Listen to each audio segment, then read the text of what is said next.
All right, guys, welcome back to our Rebuilding the Jacksonville Jaguars YouTube series. This is Tuxedo T-Shirt here. Hope y'all having a wonderful, happy, spectacular Monday. Jacksonville Jaguars season number 2 getting underway. The 5-season challenge, seeing if we can take the NFL's most inept team and make them a Super Bowl champion in just 5 seasons. Well, so far, it's been an interesting campaign. Let's go ahead. We're going to start off today by checking out the box scores for all of our games. Here we go. Team schedule. Boom. Up on the screen for you. As we can see right here, season started off well. Jacksonville Jaguars finished last year with a record of 3-13. This year is the final year for which I am okay with not making the playoffs. However, things started out really well. 3-1 at the quarter way point of the season. However, since then, we got 4 losses in a row. 3 of those 4 losses being by double digits. One of them even being more than 20 points, the other more than 30. It's gone downhill. Now, here's why. I would encourage you guys to check out the injured list that I have at the bottom of the PDF. So if you want to go down to the description, you guys know the drill by now. Check out the PDF down there. You'll see some of the injuries. Game number 1, we managed to defeat the Cincinnati Bengals. This game saw Eugene Monroe and Luke Jokel out with injuries, as well as Jesse Williams, our number 2 defensive tackle. So we were hurt in the trenches. But Blaine Gabbert came out, had a great game. 3 touchdowns, no picks, just 157 yards, but his completion percentage was 69%. That's better than any single game he had last year. Andy Dalton, meanwhile, threw 3 picks, not great for the Bengals. Running the ball, hey, check it out. We had Michael LaShore running 15 times for 65 yards. Also, I recently added Darren Sproles for reasons we'll soon find out. So his stats are going to pop up here. He spent the early part of the season with the New Orleans Saints. So ignore his stats that come up. The game, for whatever reason, puts them in our box scores because he's a member of our team now, though he wasn't earlier. So ignore those. He was cut by them, I think, week 6. And then we have subsequently picked him up on our squad. Denard Robinson, 5 carries, 17 yards, and a little bit of action there receiving the ball. A.J. Green tore us up. However, Cecil Shorts had a decent game, 2 touchdowns, 60 yards. Blackman got open, 64 yards. Green, that would have been Dwayne Gratz, who started the season. Pardon me, that would have been Demetrius McCray. McCray started the year at the number 1 corner spot. Alexander would have gone against number 1 pick Terrell Jefferson in his first NFL game. Defensively, Ray Maluga and Xavier Gooden. By the way, Xavier Gooden is the cat this year who's tearing it up with the tackling totals. Darrell Washington, decent number, 7 tackles, 1 sack, boom, 2 picks. Great game for him, but he's not putting up the ridiculous tackling numbers that he did a year ago, though maintaining that level of play would have been impossible. Now, as we go on here, all this information is at the bottom of your PDF, but I'm going to just spit out some of the injuries that have happened along the way, because, again, this was a game we did lose to the Tampa Bay Buccaneers. Close game. Gabbert, not his best game. Completion percentage back below 50. However, he would have left this game at the midway point or at the end of the game because he broke his ankle in this game. Blaine Gabbert out for the year on IR. Played just 2 games off the top of the season. Josh Freeman, as you can see, not a great game. 52% completion percentage, 223 yards, decent running the ball. LaShore, 14 carries for 36 yards. Not great. We have done a better job this season, a much better job, actually, of corralling opposing running backs. Kendall Hunter averaging just 3.8 yards per carry. Kochery, Ogletree, the game's leading receivers. Blackman there as well. Massaquoi just 20 yards off 4 catches. By the way, updating the depth chart, Massaquoi is now beneath Saunders. So our depth chart is Blackman number 1, Shorts number 2, number 3 is rookie Drick Haskell, number 4 is A. Sanders, so you'll see some of those numbers change. And then here, boom, 30-9, we beat the Atlanta Falcons in the Georgia Dome in Atlanta. Our quarterback, Juan Delian, in his first NFL start, passer rating of 99.8, 252 yards through the air, 2 touchdowns, no picks, completion percentage of 63%. Delian has a better game in his first NFL start than Blaine Gabbert did all last season. Matt Ryan, meanwhile, rough game, 2 picks, no touchdowns. Icky. Now, in this game, we also lost Thaddeus Gibson, who Missed weeks 3 through 8 with a dislocated ankle. So Gibson, for the second straight year, has barely played. LaShore, decent game, 18 carries for 62 yards. We did a nice job on Steven Jackson, 19 carries, 67 yards for him. Hillis chipping in 8 for 20. Juan Delian running 5 times for 11 yards in his first game as a pro. His favorite target, clearly Cecil Shorts, 8 catches, 91 yards, 2 touchdowns. On the defensive side of things, Xavier Gooden, 16 tackles. Darrell Washington, 11. Bada bing, bada boom. Sacks, 2 for Marcus White in relief of Thaddeus Gibson. 1 for Andre Branch. Julian Stanford both had 1. And Stanley Maponga had 1 for the Atlanta Falcons. The picks in this game, Terrell Jefferson getting his first NFL interception in game number 3, and Chris Greenwood in the dime spot getting 1 there. Also, by the way, if you check out the description of the video, I'll have the listings for the timestamps, so if you guys don't want to watch a certain part of the video, you can skip ahead with that. Here, a big win over the Titans. Juan Delian, second straight start, second straight solid game. 219 yards through the air, 1 touchdown, no picks, completion percentage of 58%. Very nice. Jake Locker was abysmal in this game. 1 touchdown, 2 picks. Hayden Gallen, rookie, came in a little bit of play at the end of the game. Chris Johnson did have a great game against us. I imagine a lot of these yards came on 1 long run. There you go, 180-yard carry. But if you take that out of the mix, he would have had 52 yards on just 16 carries. Pretty nice job. LaShore, not so much. 20 carries, 23 yards is truly terrible. Let's see what his longest run was, actually. It was 5 yards, so he was put to bed by the Tennessee Titans defense. But moving the ball through the air was all we needed. Cecil Shorts, 8 catches, 88 yards. Blackman, 5 for 67. Derek Haskell, 2 for 12. Taylor Thompson chipping in 2 for 26. Would still like to see Thompson coming along more. Darrell Washington led the game, 10 tackles, 1 sack.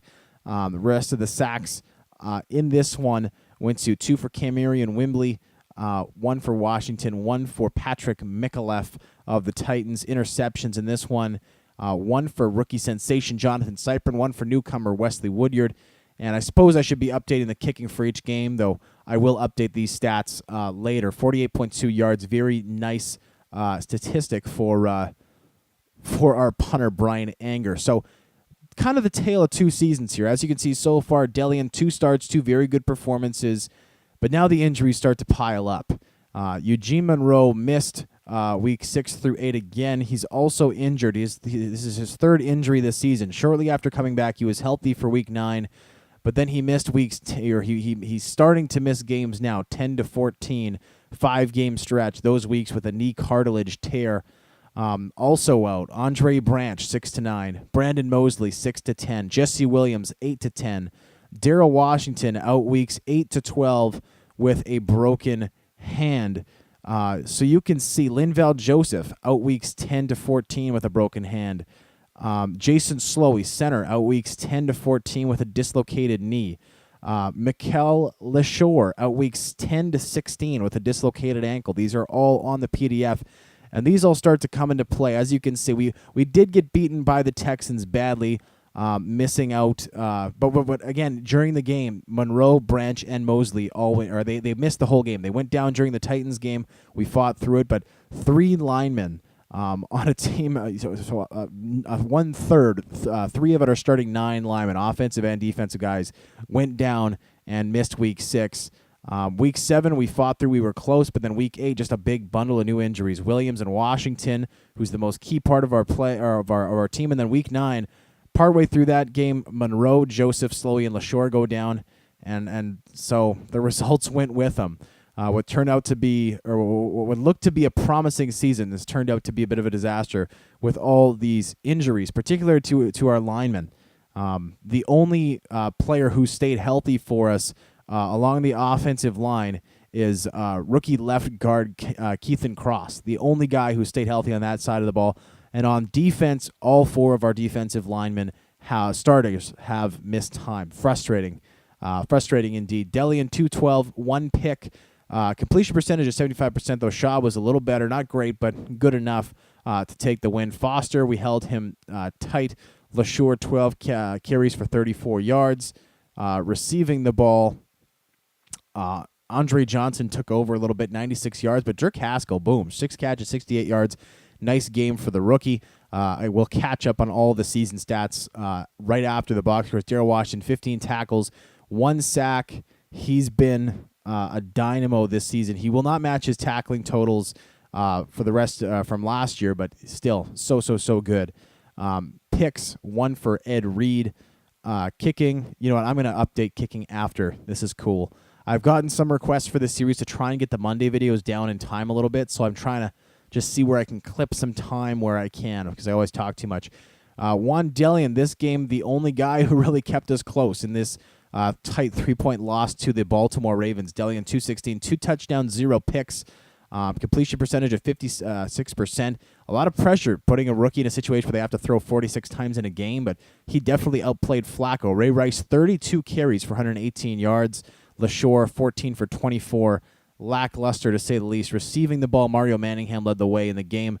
Shorts had a very nice game, though. Blackman had a nice game as well, 68 yards, chipped in a touchdown. Haskell chipped in his first NFL touchdown as well.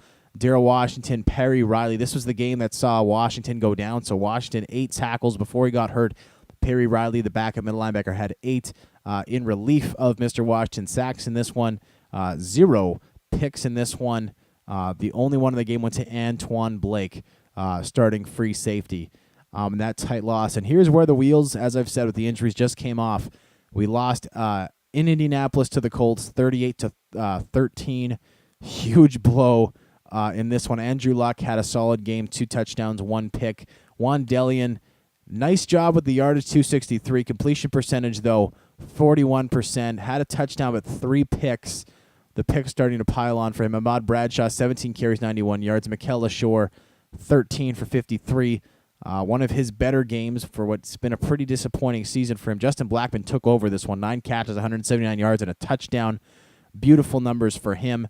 And then defensively, Perry Riley led the game with 13 tackles. Again, in for the injured Daryl Washington, who will still be out for another couple weeks. Xavier Gooden, Robert Mathis, and Adrian Claiborne with the sacks in this one. Picks went to Greg Toller, Antoine Bethea, and Darius Butler of the Indianapolis Colts. Last game on the schedule in our 4th consecutive loss at Cleveland to play the Browns, 33-3.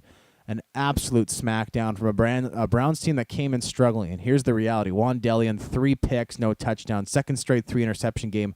148 yards, 41 completion percentage. Brutal. Brandon Weeden was bad, but not as bad, and that's what helped his team get to the win. Trent Richardson, 24 carries, 91 yards, and a touchdown. Dion Lewis, 8 for 75. Denard Robinson, very good game for his first game as the feature back, which he will be the rest of the way this season. 10 carries, 57 yards. Again, we placed the injured Mikel LaShore on IR. We signed veteran Darren Sproles, somebody we're familiar with from this channel's Buffalo Bills series, and he will be the backup to Robinson the rest of the way. Hopefully as well, we're going to get rookie, our 4th-round selection, 3rd-string running back Markeith Hickman into the game as well. Wesley Woodyard, 11 tackles in this one. Sacks. Just an ugly game for the Jags. Julian Stanford had the only 1 picks. There were 3, Mingo, Skrin, and Harris for the Browns. Let's go ahead, go to season stats now. Again, a lot of the season stats just from the last 2 games have nosedived, unfortunately, particularly in the case of Juan Delian, rookie quarterback, who's been forced into starting this season. We did not draft him with the intention of having him start this year. However, Blaine Gabbert going down in game number 2, 3 touchdowns, 0 picks. Decent numbers for Gabbert, all things considered. Juan Delian has managed to match his completion percentage in his first year, which is great. The sad thing, though, is that he going into week 8, our 7th game, he had 6 touchdowns to 1 pick, but his quarterback rating has nosedived since then because he's through the 3 interceptions in both games, 6 touchdowns, 7 picks for him. Matt Scott is yet to get into a game. I'm going to let Juan Delian ride this one out because with these injuries, there's no way we're making the playoffs at this point. We may as well give Delian as much time as possible. Mikel LaShore, disappointing this season. 108 carries, 311 yards. I was really hoping with the addition of Keithan Cross at left guard, the free agent signing of star fullback Marcel Reese, that we would really ignite this run game. Now, on the plus side, Denard Robinson appears to be having a lot of success. Last year, Robinson's average per carry was abysmal. This year, 21 for 92. Hopefully, Darren Sproles will be able to help out as well. And Markeith Hickman, just 2 carries for 4 yards on the season. Hopefully, those guys will be able to. To me, this is also a truly concerning thing. The fact that we have 0 rushing touchdowns at the halfway point of the season is absolutely humiliating by all accounts. So hopefully we can get that sorted out. Receiving, this is to me where our team is the strongest in the receiving core. Justin Blackman, 636 yards, on pace for more than 1,200 yards this campaign. Actually, north of 1,250, which would be stellar. 2 touchdowns. Cecil Shorts, 40 catches, 432 yards, 4 touchdowns for him. Drake Haskell, the rookie, 22 catches, 200 yards, 2 touchdowns, the big body in the slot. Taylor Thompson needs to start getting open for us. We've been working so much on his route running ability. We've been working so much on his release, his catching. He's just not becoming a target, which I don't understand. That's all I can say. Mikel LaShore, 18 catches, 87 yards. Mohamed Massaquoi, 12 for 98 in spot usage. Ace Sanders, who's now our 4th receiver, just recently became that on the depth chart. 1 catch this year. Hopefully we can get him more involved. Defensively, Xavier Gooden leads the way with tackles, 77. Darrell Washington, who's missed 2 full games at this point, 61.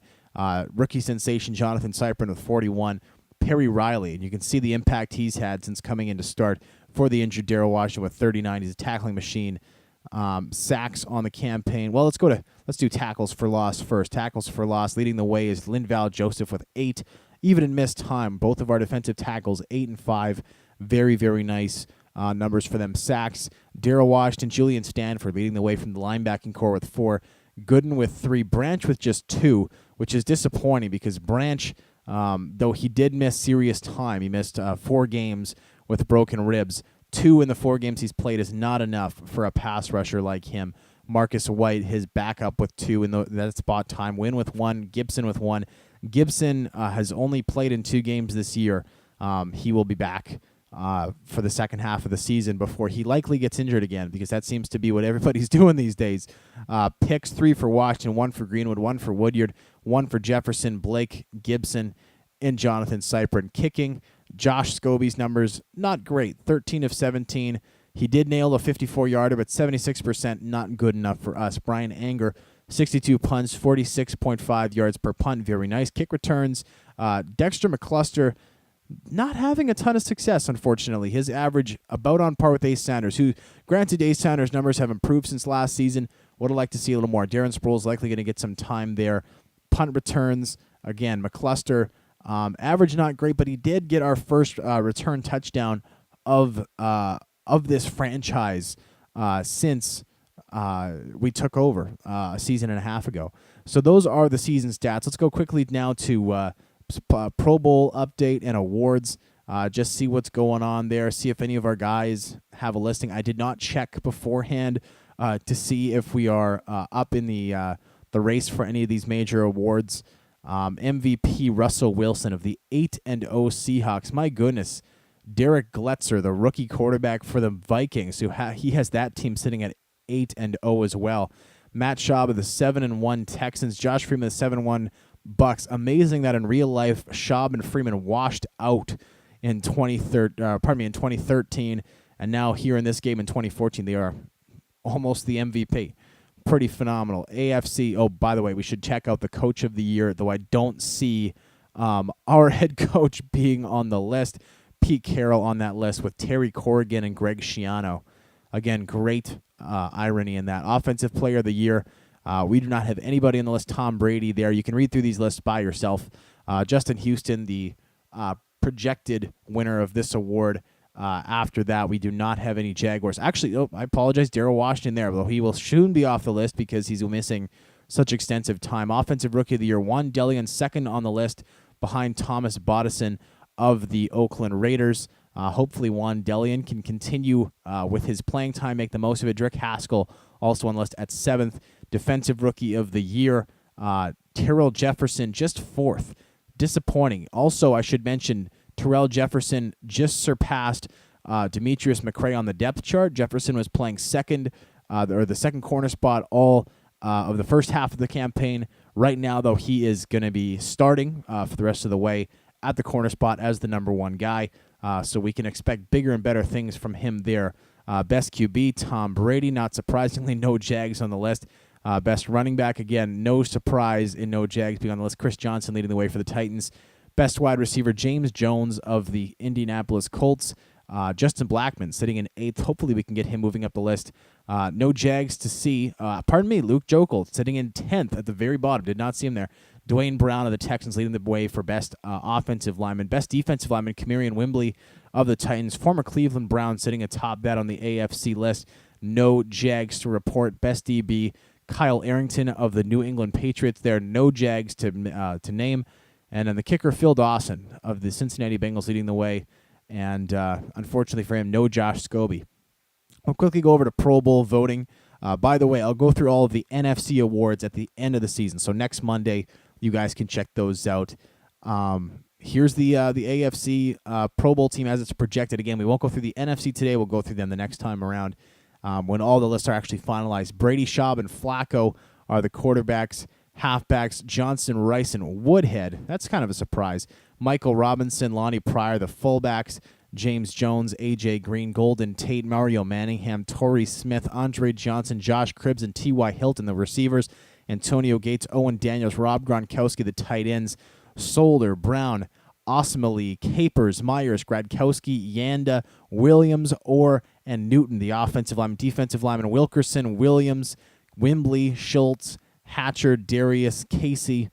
Linebackers, Houston, Miller, Timmons, Lee, Mathis, Howard, Moore, Hayden, Toller, Arrington, Weddle, Reed, Brown, Branch, the safeties, and the kicker, Steven Gostkowski and Brett Kern. Not a single Jaguar on the list. Disappointing. Undoubtedly, that's affected by the injuries we've had. So many of our star players up and down the list, including Monroe, Joko, Williams, Gibson, Branch, Washington, certainly. So many of those guys missing such extensive time makes it very difficult for them to make the Pro Bowl list. Hopefully, with some of those guys coming back from injuries, we'll be able to get them on the list somehow, somewhere. Who knows? We'll quickly run down the different divisions in the NFL. Ravens have essentially already won the AFC North. Everyone else there in the toilet. AFC South, Texans leading the way. Titans could push in this division. Jags, unlikely to happen with us being in such a rut with these injuries that have really derailed what looked to be a promising season, which is too bad. Hopefully we can come back with a vengeance next year. Again, as I said earlier, the goal with this franchise was to make the playoffs by season number 3 and then hopefully win the Super Bowl in season 4 or 5. So the expectations were not playoffs this year, but considering how well we were playing at the beginning of the year, I really got my hopes up. Too bad that we've lost 4 straight. Again, just need to stay healthy. And that's just a luck thing. Speaking of luck, the Indianapolis Colts 3-6 beneath us. AFC East, Patriots kind of running away with it 5-2-1, though the Bills are 4-4. Dolphins, Jets in the toilet. AFC West, this division's tight. Chargers 5-4, Chiefs 4-4, Raiders 3-4. Raiders playing two less games than the Chargers at this point. Broncos 3-5-1. NFC North, man, there's a lot of ties in this game. It drives me crazy. Vikings pretty much already won the division, 8-0. Lions 3-4-1. Packers 3-5. Bears in the toilet. NFC South, Bucks running away with it 7-1. Falcons at 4-4. This is the division we're playing this year, by the way. Tough division to play. NFC East, this division very, very competitive. Redskins 6-2, Eagles 5-3, Cowboys 5-2-1, Giants 4-4. Also doesn't make any sense that the Eagles are ahead of the Cowboys. Cowboys should have a point ahead. Whatever. NFC West 8-0 Seahawks, 5-3 49ers. Also, the Toronto Mounties are in this game, as I think I mentioned last time. The Rams have moved to Toronto to become the Mounties. They play in a stadium called Maple Leaf Stadium because I guess if Canada got an NFL team, they would be horribly offended if their team and stadium and everything else wasn't just something archetypally Canadian, the same way that if the NFL moved to Mexico City, you'd have to name them like the Conquistadors or something because apparently that's what the NFL feels needs to happen. Why move a team unless they're going to name it something that's strictly from their culture? Anyways, not important. Player progression now. Let's go ahead onto check out our roster.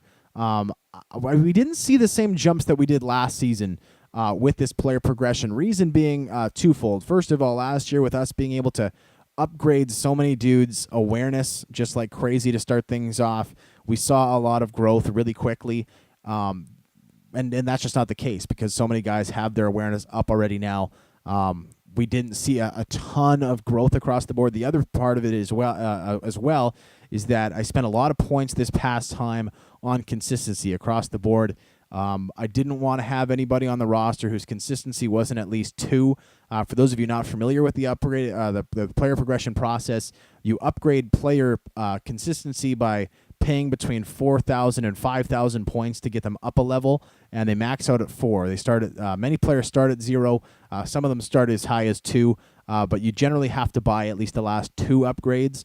And so I did that a lot across the boards, and the consistency does not affect overall. It just affects how consistently players perform. So hopefully that'll benefit us in that the second half of the season we'll have a lot more consistent players on the list. Also, I bought a lot of big hitter packages on the defensive side of the ball to try and get some more fumbles, more turnovers, and I also spent a lot of points on clutch performers, getting guys to be clutch, which helps guys perform better in the last few minutes of game. So it's not all the points are way up not all of the ratings are up a ton in terms of overall and such, but we did spend all the points, and guys are at least a lot more consistent, a lot more clutch to go along with a lot of their physical prowess. So here we go, Juan Delian, 84 overall, which I'm really happy about. Juan Delian, one of the few guys, because he was a rookie this year, came in at 77 overall. His awareness was not very good. It was 66. We've worked that up for him, which is huge. It's 80 now. It's not stellar. For example, Blaine Gabbert up to 88, Matt Scott up to 85. But with that being said, that's really going to help him. As you can see, we did not have to work on his throw power, his throw accuracy in terms of the short accuracy. We have worked on his medium throw accuracy. He came in at 82. It's now it came in at 78. It's now up to 84. His deep accuracy, meanwhile, actually, I'm seeing I think I made a mistake on the original document. I'm looking at my document from the last time. I think his deep accuracy was in the 60s. It's now up to 75. Though on my list here on the previous PDF, his accuracy is listed at like 90, 88, and 92. That's completely wrong. I should not have done that. So it's right now anyways. The new PDF will have the right one. The one from last week, the beginning of the season one, that one will be off a little bit, but that's okay. But Gabbert coming along, Matt Scott coming along as a backup again. I'm hesitant to give him time unless Delian gets hurt. Knock on wood, because everybody gets hurt, but we'll see. On to the running backs. Darren Sproles comes in as the backup to Denard Robinson, who will start in place of the injured Michael LaShore. LaShore, for him, basically it was just an awareness thing, getting it up to 85 from 81. Aside from that, his carrying is already so good. We worked on his trucking ability, working on some of his other areas. We worked on his stamina. I think we upgraded that just a little bit because it's nice to have running backs with stamina in the 90s, but not a lot to work on with him, to be honest. Also, let me know what you think we should do at the running back position. Do we draft another running back? Do we look to sign a big-name free agent? Because Mike LaShore is a free agent at the end of the season, and my goal was to wait until we'd seen what he can do, and the reality is he got hurt, which is never good, and he played poorly before he got hurt. So let me know what you guys think we should do. Should we bring him back for a small amount of money if we can? We'll check that out. Also, Denard Robinson, 23 years old, 78 overall, very much improved from when we last saw him. His awareness, he would have started the season at 78. He would have started the season last year in the high 60s. Now he's significantly up. We've worked on his carrying ability, mostly got it up to 88. His awareness was also in the 40s when we first got him. Now up significantly higher, which is wonderful, up to 80 overall. Markeith Hickman, up from 64 to 72 over the course of the first half of the season.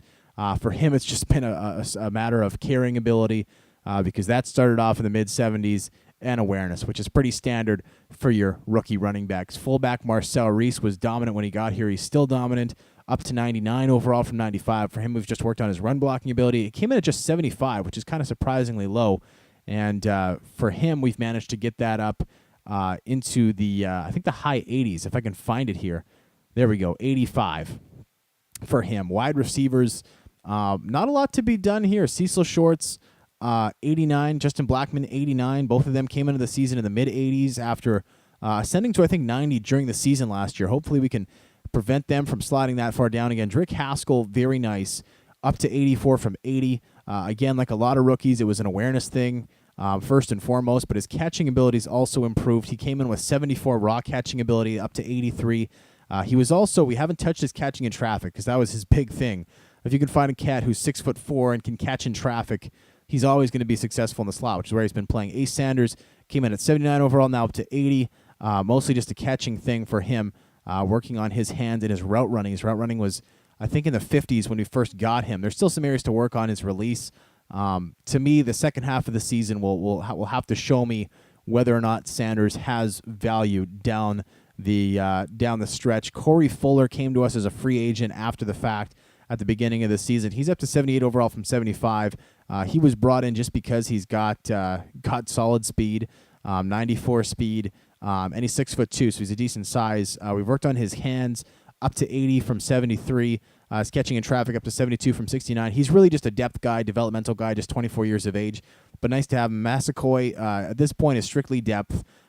He has regressed this season from 78 to 77, just from a lack of playing time, I suppose. But as our oldest receiver, I mean, he's 70. He's only 27 years of age, so he's still not. He's not old, but he's likely going to. He's a free agent this offseason, likely not to be signed again. Just mostly from Drake Haskell taking on that role, and then Sanders and Fuller being developmental guys, and Dexter McCluster strictly a return man. Hopefully he can step it up on returning because otherwise he's not going to be back next season. Taylor Thompson up 3 points from 82 to 85 overall. For him, it's just a constant battle of getting his route running up. His route running was abysmal when he got here. We've also worked on his release, which is kind of crazy because he weighs 287 pounds. When a dude weighs that much, you'd always think that he would have no problem getting off the line, but apparently he does. Even though, again, his strength is 76, which is off the charts. His catching ability up to 86 from 82. Run blocking ability for him has always been phenomenal, which is another reason why I'm shocked we don't have more success running the football. Meanwhile, Derek Carrier has actually surpassed Ryan Otten at the tight end, backup tight end spot. Carrier 78 overall. Carrier came in with unbelievable physical abilities, but then just a lack of awareness, a lack of catching ability. We've worked on that a lot with him.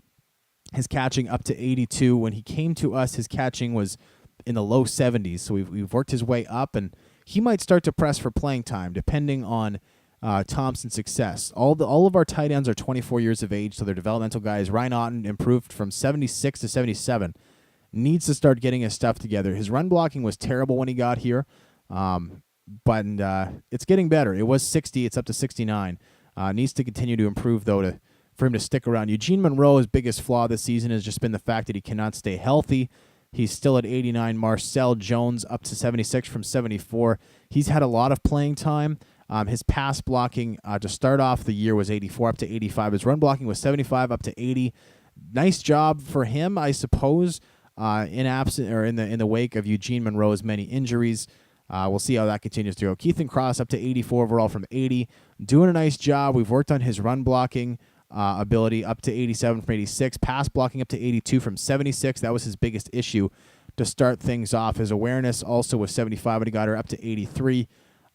Really for him, it's just going to be a matter of run blocking because across the board, this is a team that I just don't think run blocks well enough, which is why we have so many issues running the ball. Will Rackley up to 79 from 77. Likely this is Will Rackley's final year as a Jaguar. He is going to be a free agent. Also, after this, I'll update the re-signings that we had, that we completed. There are a few guys who re-up, some guys who just are asking for too much money. One of them is Will Rackley. He wants $4 million to stay as a backup. Not going to happen with Keithan Cross being here. On to the center spot, where I think at this point it is undeniable that we need to draft somebody. That's going to be one of the places where we look to draft. We signed Joe Hawley as a reserve center for us because Jason Slowey is out for such a long period of time. Slowey, for me, has fallen out of favor a little bit. He continues to his impact blocking has always been poor, but he does not I've worked on his run blocking ability up to 84 from 78. But just I think it's an impact blocking thing. His strength is pretty good, but it's just I don't know.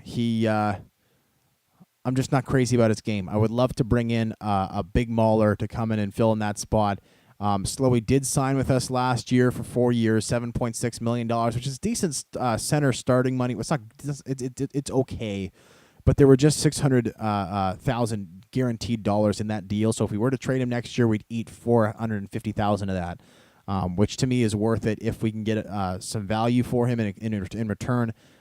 Maybe a pick, maybe something, I don't know. J.D. Walton will be the starter. We picked him up at the beginning of the season as a free agent. Joe Hawley, the backup there. Just guys who can come in and be depth. Brandon Mosley hurt. William Campbell has filled in nicely. Mosley up to 85, started the season at 82. Both of these guys have a lot of strength. We've worked on their run blocking. Again, trying to do whatever it is we can. Both of them increasing their run blocking by 3.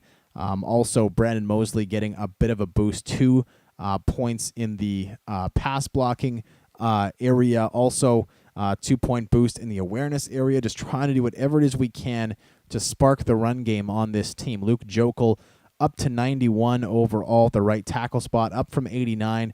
I don't know how much longer it's going to be before we can keep this cat from playing the left tackle spot. His pass blocking, his run blocking are the same. However, we've worked on his awareness more, up to 86 from 81. His impact blocking is so good. He lacks the strength of a truly elite center, but when you have 88 acceleration and 90 impact blocking, you're just what else is there to be said about that? Just dominant. Cameron Bradfield's up from 79 to 81 behind him. He's had a little bit of playing time. He's actually been playing a lot of left tackle, splitting time with Marcel Jones while Monroe's been hurt. Left end Thaddeus Gibson has barely played this year. We've mostly worked on his power moves, up to 84. He was a finesse guy when he got here. Power moves very low on the list.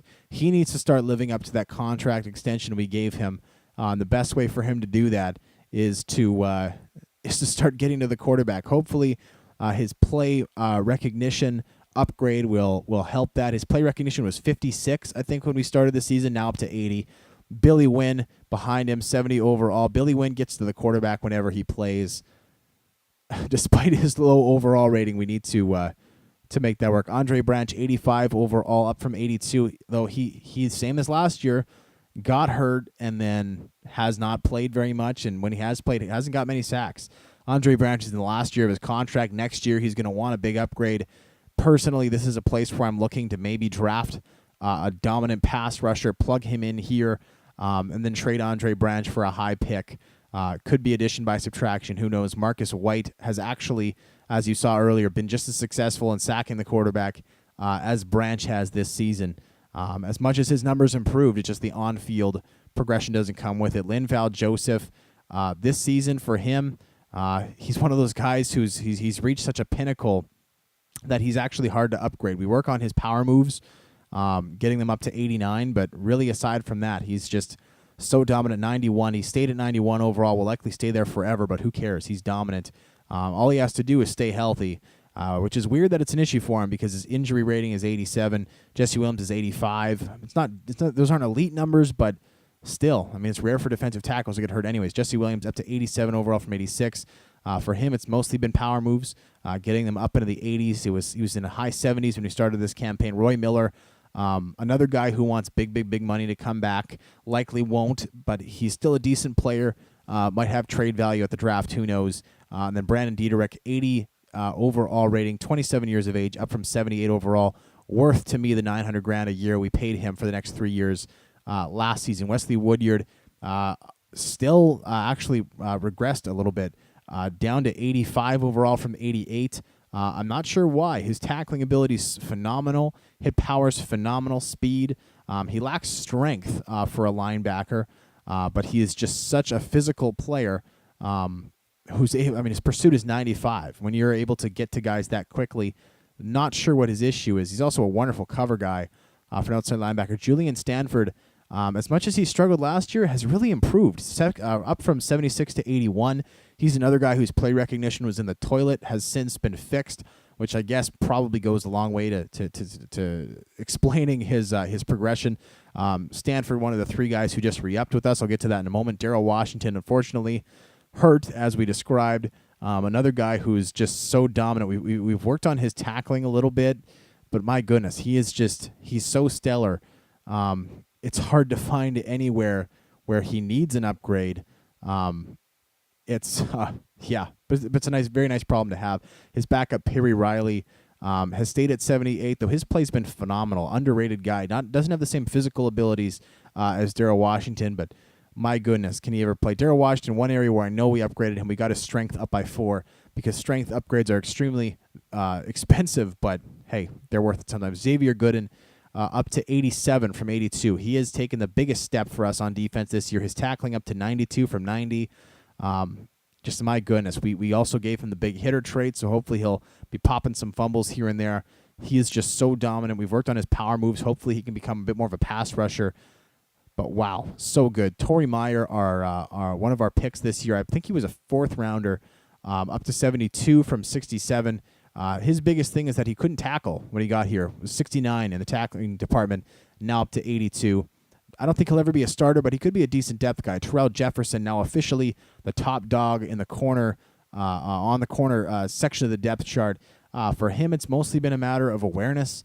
He had good awareness for a rookie, coming in at 76. We have that up to 80, but his man coverage has also been largely improved, up to 88 from 82. His zone coverage we haven't changed because for the system that we run, already stellar in that department. Dwayne Gratz will still be the nickel guy because he's a little slower than Demetrius McCray, but he's solid there. He was another guy who had a bizarrely low play recognition ability, who has subsequently had that fixed.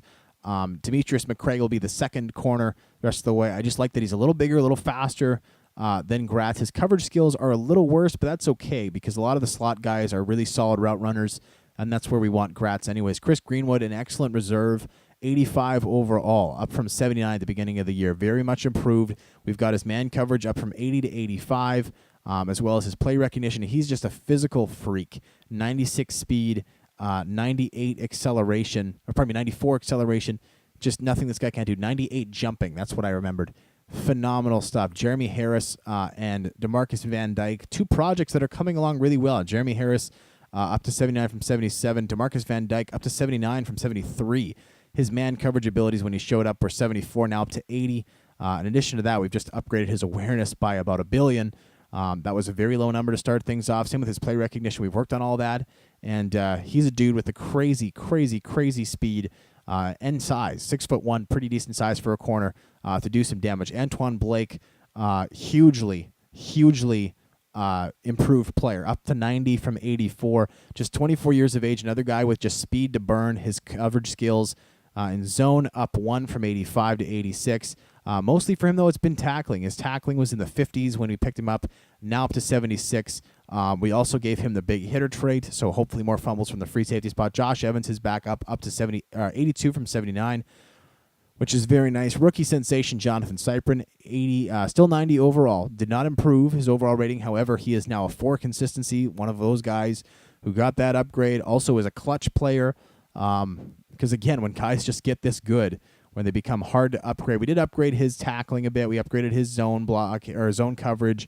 We upgraded his we upgraded his catching ability just a little bit. But for him, it's about the consistency. It's about the clutch playing, which is really great. Chris Brzezinski, his backup, up to 82 from 79. Mostly for him, it's about him improving his tackling ability. His tackling ability now very good, 85, up from the low 70s. Josh Scobie, not really improvable given his age and his rating, but he's still a 90. And punter Brian Anger, same thing, still a 90. Here are our picks. Boom, just in case you forget. We're not going to do any scouting in this video, which means that basically all we have to do is I'll drop in the footage for player negotiations here, but all we really have to do is talk about the player contracts that were just signed. The reason I figured we'd do scouting next time is so that we can just talk about all the scouting that takes place. I've already talked a little bit about where we're looking. If you think that there's a place on our roster where we really need a certain player upgrade, please let me know what you guys think. I always appreciate your feedback. So let me know what positions you guys think I should be looking at. And that way we can just do all the scouting next week, update all that stuff, and then the following episode we'll do the draft. Next episode will carry us to the end of the season. Hopefully we can improve. We won't just continue to lose out the entire season because of these injuries. Hopefully we can fight through some of them and take advantage of that. Let's go ahead. I'll go to the salary screen so that I can check things out live with you. The 3 players who we upgraded were wide receiver Cecil Shorts, free safety Antoine Blake, and left outside linebacker Julian Stanford. The only player who really put up a fight for re-signing was Cecil Shorts. Cecil Shorts was a dude who we negotiated a lot with him back and forth. Shorts, to me, is not an elite receiver in the NFL. He's not a Calvin Johnson. Fair enough, but he is a guy who's got a lot of talent, who fits into our system very nicely as a nice speed option, whereas Blackman and Haskell are larger bodies, a little slower, but with better hands. So he plays a very important role in the offense. So we were able to get him under contract for 4 years, which I think is a fair deal. We fought a lot on money. It took several offers to get him to sign the contract. However, we eventually settled on just about $15.5 million over 4 years, earning just a little bit north, I think, of $4 million a season, which to me is a fair contract. After that, let me know, though, if you think it is if we got a good deal, a bad deal. I think I would put it in that position where I don't think he, because he could have probably demanded $5 or $6 million, at which point we would have had to really think about, do we want to sign this cat? Do we not want to sign this cat? He was a 1,000-yard receiver last season. A lot of 1,000-yard receivers can demand $5 or $6 million. So I personally am happy with what we were able to get him under contract for. From there, Antoine Blake, love this contract, 90 overall free safety. But at the beginning of the season, when he was an 84 overall, we managed to sign him for 4 years, $8 million, just $2 million guaranteed. I didn't want to go with crazy guaranteed money in case his progression slowed down. The reality is, though, is we look like geniuses for signing this contract because he has progressed so much since signing that deal. And lastly, Julian Stanford. I was very happy to get this guy back. $1.1 million a season for the next 3 years. Just $300,000 the entire contract's guaranteed. To me, if Wesley Woodyard works out, because they're both under contract, or Stanford will be under contract for 1 more year than Woodyard. Woodyard is the first year of his 3-year contract. Stanford's deal doesn't kick in until next year, so we have him for 4 years. Even if he's just a backup, we're spending a little more money than most people would spend on a backup outside linebacker, but to me, he's worth it. He's a phenomenal special teamer, and he could develop into a really star player, so we'll see how that goes. Anyways, that just about wraps up the video. This upcoming week, we have a game against the Saints. Darren Sproles playing backup running back against his former team. We'll see how Denard Robinson does in his new spot as the feature back. Hopefully, I really hope this team can just pull through, because as much as, this focus of the season wasn't to, make the playoffs, and ultimately the best thing for us would be to get another super high draft pick. At the end of the day, I would like to see this team have more success, because I feel like there's enough talent on this roster that they can really do some damage through the second half of the season. Hopefully, it's just the injuries slow down, and so we can actually bring guys through. So we'll see how that goes. Until then, guys, thank you so much for joining me for another Monday video. Next week we'll be back checking out all of the rest of the season. Yeah, all those things. Again, let me know what's going on with you guys, what you think of the series, how I can do it better, how I can do it worse, whatever, what you want to see more of, what you want to see less of, all that good stuff. Until then, though, I'm Tuxedo T-Shirt. Thank you so much for joining me, but I'm out.